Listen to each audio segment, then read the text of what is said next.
Corona virus காரணத்தினால நீண்ட நாட்களா திரையரங்குகள் மூடப்பட்டிருக்கு. இதனால தமிழ் சினிமால நிறைய படங்கள் ரிலீஸ் ஆகாம காத்துட்டு இருக்கு. ஆனா சில படங்கள் OTTல ரிலீஸ் ஆகிருக்கு. எந்த படங்களும் எதிர்பார்த்த வெற்றியை தரல.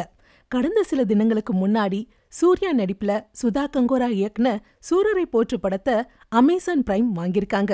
இதனால தமிழ் சினிமா திரையுலகில் சில சர்ச்சைகள் இருந்துச்சு.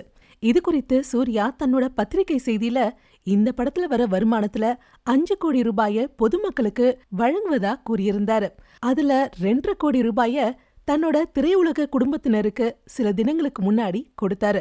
இப்போ மீதம் இருக்க 2.5 கோடி ரூபாய பொதுமக்கள் மற்றும் தன்னலமின்றி கொரோனா தொற்று பாதித்தவர்களுக்கு பணியாற்றிய மருத்துவர்கள், செவிலியர்கள், மற்ற மருத்துவத்துறை பணியாளர்கள், மேலும் பொதுநல சிந்தனையுடன் கொரோனா பணியில் களத்தில் நின்று பணியாற்றிய காவல்துறையினர், பத்திரிகையாளர்கள், தூய்மை பணியாளர்கள், மயான பணியாளர்கள் ஆகியோரின் குடும்பத்தில் பள்ளி கல்லூரியில் படிக்கிறவங்களுக்கு 10,000 ரூபாய கல்வி ஊக்கத்தொகையா வழங்க முடிவு செஞ்சிருக்காரு.